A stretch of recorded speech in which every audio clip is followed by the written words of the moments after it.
It's Friday. It's Friday. It's the end of the week. It's the last day. Happy Friday. And it's Memorial Day weekend. What more can we ask for, guys? A beautiful Friday. And you're here with me for Six Figure Real Estate University. And when I tell you today's show is power packed, I am so excited to be talking to these two veteran realtors in the business. I've been in the business about 9 years now, and the two people that I am presenting to you today have 20 plus years in the business. They are powerhouses. I have Merrill Johnson joining us today. He's with Keller Williams, been in the business 20 plus years, and we coined him the godfather of real estate. So I can't wait to hear what he has to say. And then I have Miss Kenya Simmons, who is the godmother of public utilities. She's doing her thing in that realm as well as real estate. I'm going to have them both on today talking to you guys, my fellow realtors, about how to outwit, how to survive, and to outlast this current market that we're in. I've talked to so many of you guys, and it's a struggle right now with the way things are going on these offers. So, without further ado, here is Merrill Johnson and Miss Kenya Simmons. Come on in, y'all.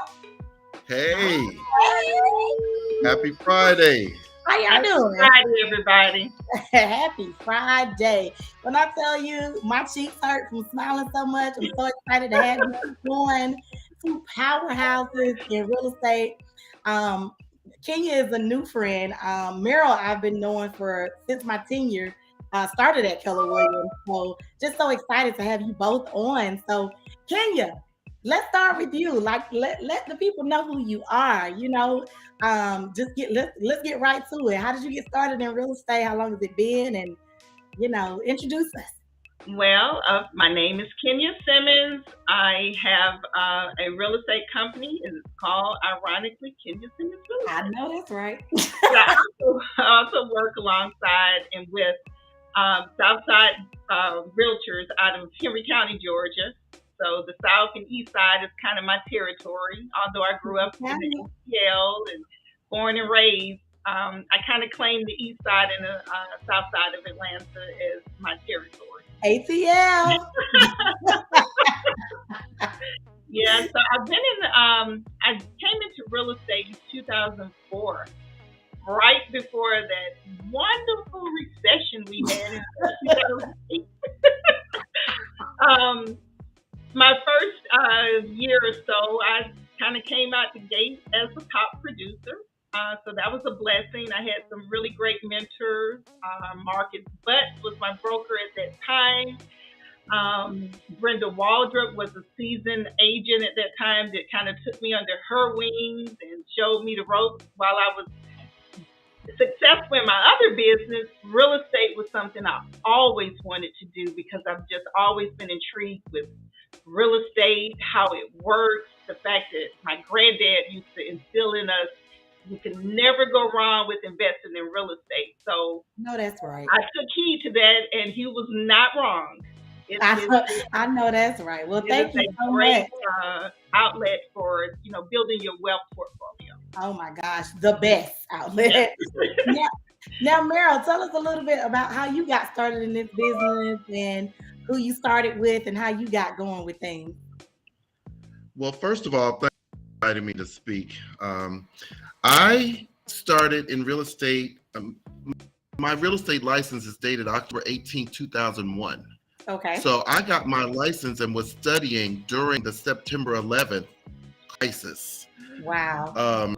And what's interesting about my history in real estate is that I never had a plan to be a full-time realtor at all. Hmm.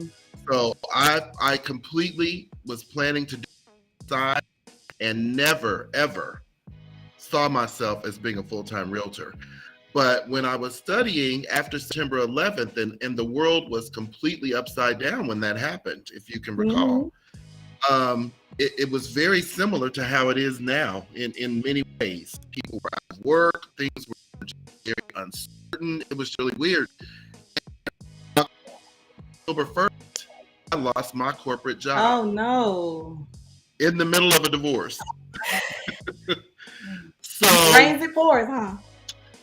um, yes, it did. I got in there and I had to make it work. And so I cut my teeth in real estate in a very difficult market. So when you do it that way, you really don't have anything to compare it to.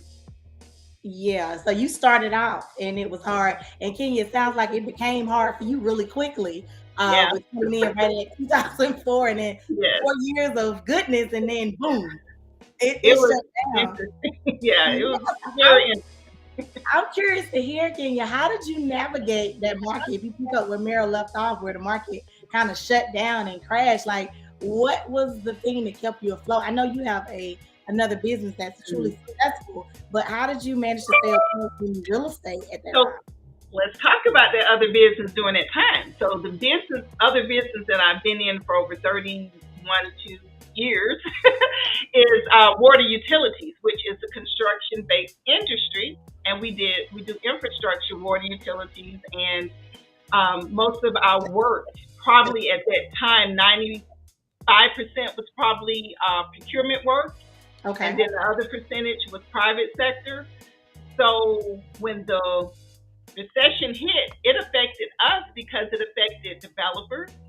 It affected the economy with the municipalities who were no longer really giving out any significant contracts. So Okay. we had to weather that storm just like other businesses, small businesses. We had to let some people go, work on a skeleton crew. My husband was extremely creative and innovative in how he helped navigate that difficult time. And again, I was only 4 years in as an agent. And what I did to survive in the real estate part of it was I found my niche. And I tell agents that you always need to find your niche. That's even Okay. in some other businesses and platforms. Find that area that's kind of like a sweet spot for you and cultivate it. For And what me, was your niche at that time? well, I went into foreclosures. I began to do BPOs, which is a broker's price of opinion, and CMAs for, at that time, I was with Coa Banker. So Okay. Coa Banker was one of a few agencies that was certified to do Fannie Mae and Freddie Mac properties, which meant that all of those foreclosures that you saw on the market during that time had to be evaluated. They Yes. had to be processed. If there were people in a home still, we had to process them, through the system and the process of foreclosure. So I was the agent for Freddie and Fannie Mae, and I was probably closing 3 to 4 houses a week. That's just Oh how. wow. Yeah. So during that time, real estate actually was great for me. Oh. Kind of like it's been the last couple of years with this pandemic and the adjustments that we've had to make as agents. I just found my niche in doing foreclosures and became really good at it, and that's how I sustain. And I still continue to market myself to the, regular clientele, and Okay. a few would trickle in here and there. But the bread and butter for me during that time was managing foreclosures for the banks, and again for the outlets that dealt with Fannie Mae and Freddie Mac backed property. Gotcha. And I know, let me just speak to that. I came in 2013, which was Hmm. after everything was over and the life was good. I know I did maybe 1 or 2 BPOs and Yeah, like maybe 3 short sales, and I was like, yeah, I'm not built for this. This is not where I want to I focus. loved it. I know I how loved hard it. that stuff was, so I Yeah, compliment you for I being able got to pretty good at sustain. it, and I trained other people in how to do it. So I ended up having almost like a little team where agents that wanted to learn that market. Mhm. And we worked together. I showed them how to do them, and we just knocked them out. I could do a BPO and a CMA in my sleep. You made it happen. Now, Meryl, what about you? You've had such a tremendous career. Like, what did you do to stay afloat? Just getting, in the business, your feet are wet. You're used to things rocking and rolling, and then boom. Like, what did you do? Well, during that time, I thought I was a person of faith when I Oh, had my that's corporate job. And what I came to realize is that it took absolutely zero faith to get a paycheck every 2 weeks that I mm, knew was coming, and it just didn't stretch me and do anything. And when I was put in this position and had 4 young children to feed, and then the job was lost, I had to figure out what was going to happen. And people that are in real estate, they are people of faith, whether they realize it or not, because what our pay is going to be ever. you better speak a word, So Merrill. You what better speak a word. exactly? And so what I did, I came to really understand that, and there were certain truths that I came to understand what we do. First of all, one of the basic necessities, if you have food, clothing, shelter. And so no matter what happens, everyone needs a place to live. Yes. And even when there were foreclosures going on, those foreclosures were still were transactions. Okay, Yes. I was just as essential as I felt like a medical personnel or a mortuary personnel, and I Mm, still feel that way.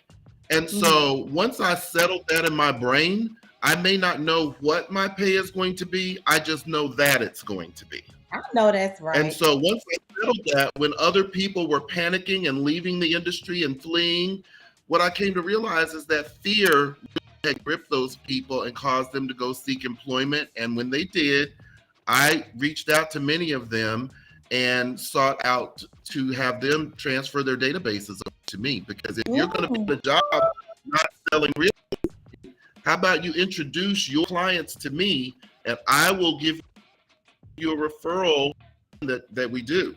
And yeah. so I had many of those people put their licenses in our holding company. We created a holding company. They could not transact business, but they could legally receive referral fees as real estate. And I had one agent that I really put her children through private school with Oh, referrals wow. because Wow. she generated Wonderful. that much business to me.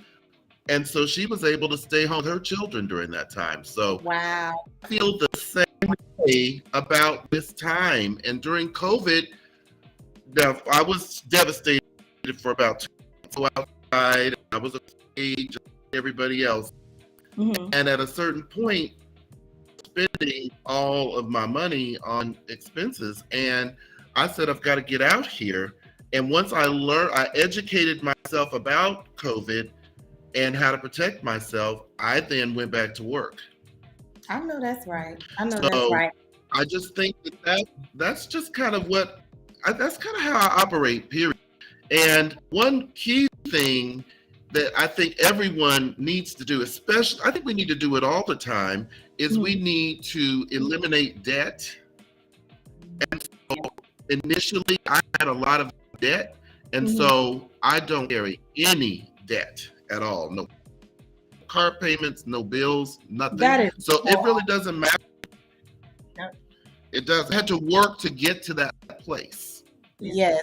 So, agents who are listening, you guys have heard two different perspectives of how to pivot in a market. Kenya talked about transitioning your business to another niche, which in her time was BPOs and doing short sales and closures. And then Merrill talked about reaching out to agents who were getting out of the business to take over their business. That's genius. Both of those are genius ideas to, stay afloat and keep it moving. If someone else doesn't want to do this anymore or can't survive in this world anymore, you got to figure out a way. How can we both eat, in this market that Right. we're facing right now and keep our businesses afloat? So both of those are really genius ideas. Absolutely. Um, with real estate is a relationship business. I will say that. Like most of us are out to dinner with our clients, we drinking, partying, whatever we need to do to stay top of mind and and to show our clients we appreciate them. So Kenya, what do you do with your clients to keep that longevity going in your relationships with them? Because you want your people to be loyal. I don't want to see you closing with nobody else. So what are you doing with that loyalty? Well, if you follow me on any social media, you'll see at my closing. And I actually have people who have reached out and said, "Oh, I'm closing with you because I want to get that little blue box or that bag or that Louis Vuitton bag, that orange bag." You're Everybody gonna loves get, the blue box. hey, you close with me because I want to show my clients just how much I appreciate them. So I try to learn what they like. Okay. Most of my ladies are happy with the blue box. I just closed with a client and he got a Gucci bracelet. Okay. So I mean, it's just learning your client and what they like and being personable in what you give, but also to entertain clients and potential clients. We have a couple of lake properties at home, and I'm able to take clients if I have to. We can take them out on a boat and spoil them. We can bring them Okay. down to the lake house. I just find what they like to do, or maybe even expose them to something they've always wanted to do, which most people haven't had a boat ride or that experience, and they are happy to go out on Lake Oconee and take a ride with Kenya in the sunset. Okay. So So you're just providing learning your experiences. clients and what their likes are. But I give extravagant gifts, but I have some really great clients. I make sure that Mother's Day, holidays, they're acknowledged. They get Mhm. the kids get something at Christmas. They get something at Christmas. Everybody's acknowledged on those memorable holidays. And if I know of, by me knowing most of my clients, I also know significant dates in their life that mean something to them, Yes. and I reach out to them, and I call or I send them a little text or a note or some flowers just to let them know I know you're going through something today. Just wanted to let you know I was praying for you. That's awesome. So you provide experience and definitely you're the gift giver. So I Yeah, I'm a gift giver. definitely make note of Merrill. Like you have such great relationships with agents. I mean, you've recruited probably 400 or 500 agents for Keller Williams, and you have great relationships. Everybody, when I got in this business, said, "You know Merrill Johnson. You know Merrill Johnson." Right. It's Merrill Johnson. When I tell you everybody knows who you are. So what are you doing to forge these relationships and just keep them and always be top of mind? Because people are always asking about Merrill Johnson. It cracks me up whenever people tell me that because, when I started real estate, I had a little piece of hair on this bald head. Uh, so, and, I just went out here doing what I needed to do because my big why was feeding these 4 children that I had. And that was what was my priority. And when you're doing that, you're focused on what you're doing and trying to really hone your craft. I'm not even aware that somebody's even paying attention to what I'm doing. You know what I'm Mhm. saying? And I'm Yeah. so busy trying to pay attention to what I need to do for the host of clients that have shown up that I've been blessed to have, Mhm. that when I get done, to try to have balance and have a personal life and have some not working 24 hours a day. I'm not really aware that somebody's even paying attention to what I'm doing. But over time, I've come to realize that people are, for whatever reason, paying attention to me. And so then now I feel a responsibility and sometimes even an obligation to make Mhm. sure that I'm setting the right example for people. And I am exhibiting a moment that would be attractive to agents. And what has happened over these years, many of my clients have followed me and said, you know what, I think I would like to, you've inspired me to get into this business. And I'm like, oh my Mhm. goodness. So Norals from them, but now I'm people into the real estate business, which is a huge compliment to me. And Yeah. they're having, great measures of success. So I love that I've been able to do that because it is a great way to make a living. It's a great way Yes. to make a living. You've been And very impressionable upon your clients, and I definitely can speak to that as well. People definitely listen to you. You've been in leadership before. You're definitely one of those transformational leaders. So I can definitely understand that, and I understand why people respect you with that regard. So we're not quite in 2008. This is not that market at all, but this market has shifted. I mean, I don't like some agents I talk to and that I've mentored can't get an offer accepted to save their lives. So, Kenya, what are you doing? What's the conversation you're having with your buyers and sellers now in this market to Woo. keep things moving? Because it's rough out here. It's Yeah. rough. I've had a lot of agents reach out to me wanting to know, what's the secret? How can I get my clients' offer accepted? So let me just tell you what I did. That first year of the pandemic, probably first year and a half, busy. Was a Yeah. little scared to go back out, but that business and my other business were deemed essential businesses. So we worked.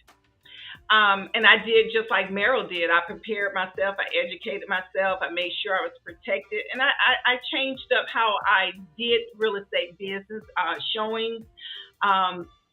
If I didn't know the client, and I wanted to make them feel comfortable, I would ask them, do you want me to wait in the car, open up the house?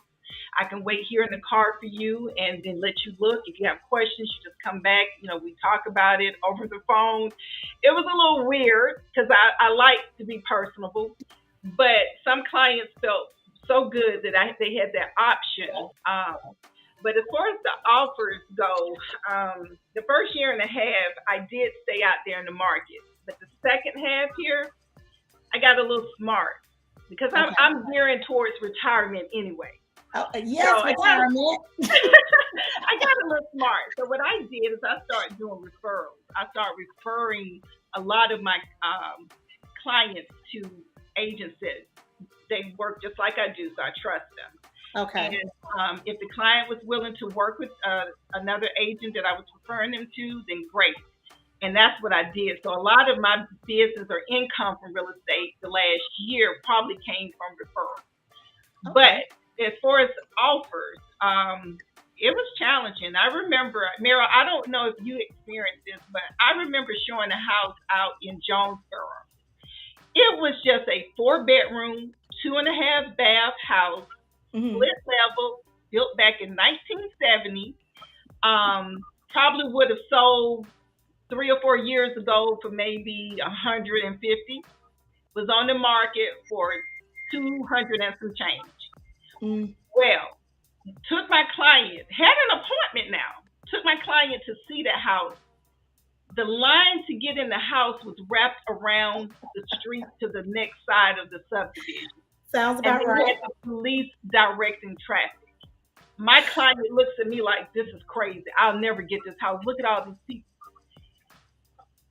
We put an offer in, and I told him, I said, well, first, just like you, Mary, we're going to have faith. Right. And we're going to pray. But I started, and this is not something I would have done in a normal market. But what I did was I started doing letters, personable letters to the seller and agent.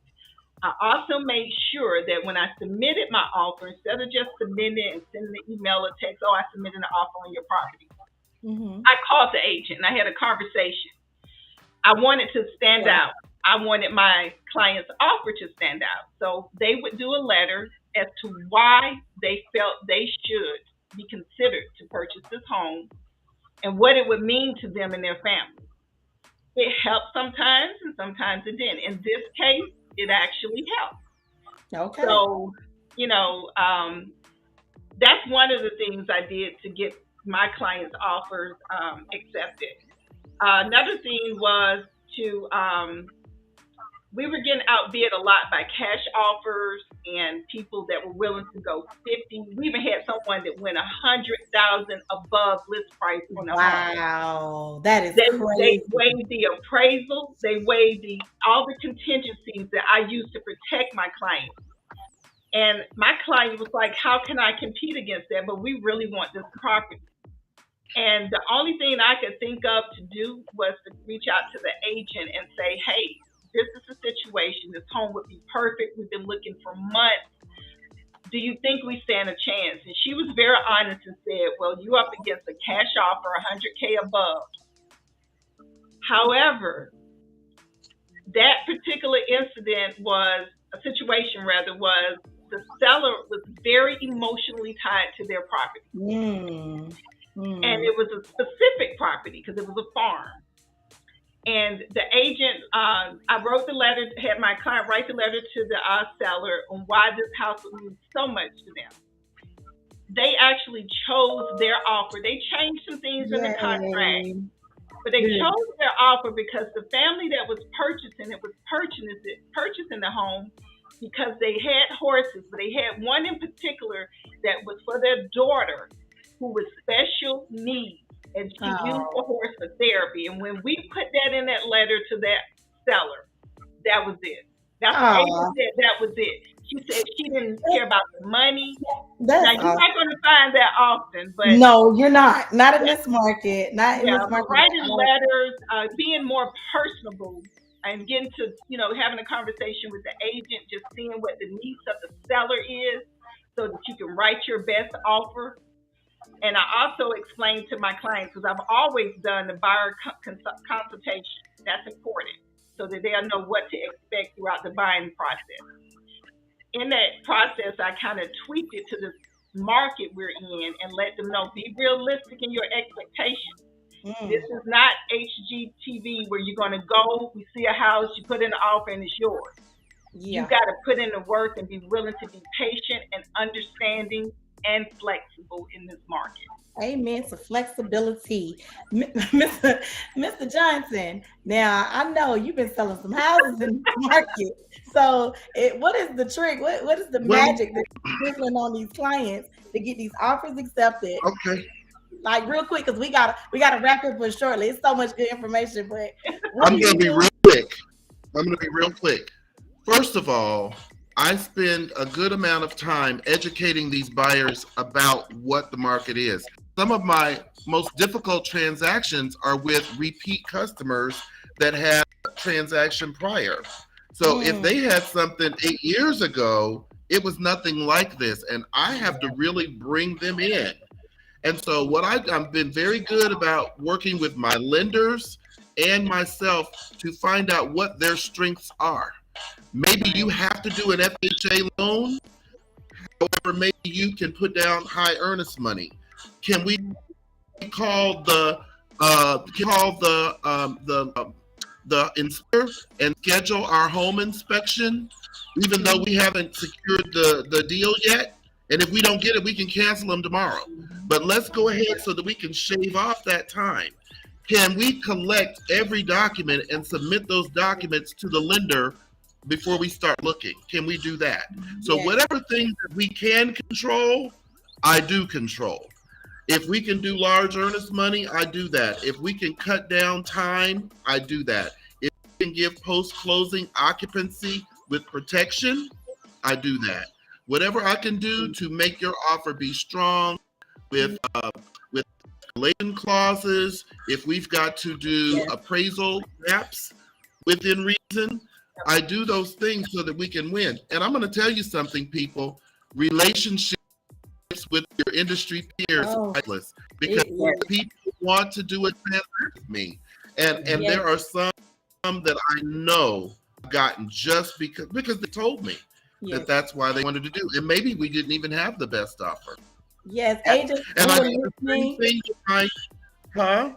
I was just gonna say, agents who are listening, that rapport is huge. Having a rapport, stop Absolutely. all of this texting. If you send me an offer, don't just text me, call me. Yeah. Say my name is. I submitted an offer on one, I'm two, going to three. tell you. I'm going to tell you another huge one. Your conduct and your behavior when you don't get the offer and Mm, how you treat that agent after that mm, is so key. Of Yes. course, it's disappointing for you and your client, but I have had somebody just completely rip me to shreds because my seller, first of all, it's never my decision. It is right. always the owner's You can't decision. control these Not mine. people. Right. All that I do is I'm the mailman. I present the offer. W- Now, there have been many offers that I did not win on the first round, and for whatever Yeah. reason, a transaction fell through. You guys, backup is one form. Yes. It's Amen. one form. Fill it Yes. out because there are a number of times that I got an unexpected phone call well after I thought we didn't win. And because I acted decent to the person and thanked them for considering my offer, although I was disappointed, I didn't get their hair off. And Right. so people have such poor behavior, and then you've got to go back and now deal with that person. Right. Exactly. So And that's do true. the backup exhibit. I Do the did backup that. exhibit. That's one of the reasons why the last year of this pandemic, I decided to do referrals because I've been cursed at like it was my Wow. fault. I have had my head ripped off, and I'm almost 54. No way am I going to be stressed out by this. I know So that's you know what? Let me readjust how I do real estate. So now I buy a lot more and I Okay. refer a lot out. So that's where I'm at with it. I know that's right. You got to keep your peace, Yeah. guys, just I think more so than anything, the overall tone of this message is stay professional, be respectful. We're just Absolutely. doing our job. We're fiduciaries to our clients. That's our role to, bring out their wishes. So don't get mad at us if your offer is not accepted. It's okay. And if you're on the buy side, just be gracious. You guys have dropped so many amazing nuggets today. I thank you both for being in attendance here with me, being present and being giving of the information, sharing what makes you both very successful. We'll have to do a part 2 to this because there's so much more I wanted to dive into. But Thank you for having us. 2 hours, so I'm gonna wrap things up. But I thank you both for your time. I know you're super busy people. It's a Friday, it's Memorial Day weekend. You want to get to whatever you're doing. So I thank you guys. You're awesome, and I definitely want to have you both back to do a part 2 to this. Thank everyone for tuning in. Drop your comments even after this broadcast airs. We definitely will still respond and answer questions. If you want to get with Merrill and ask him the questions, he's not called a godfather for no reason. And Miss Kenya Simmons is definitely killing the game and giving out some nice gifts while doing it. So Thank you for having me. Nice to meet you, Merrill. I hope that maybe we can do business. Absolutely. yes. Hopefully you guys will get to do a transaction together again. Tune in For next sure. Yes, tune in next week, guys, to Six Figure Real Estate University, where I'll have one of my favorite agents on, Gabby Maddox, and we're going to be talking about Airbnb versus traditional rentals. It's the battle of the rentals. So make sure you tune in next Friday at 2 p.m., same place, same time. Thank you. Love you. Have a great Memorial Day weekend. Happy Memorial Bye. Day.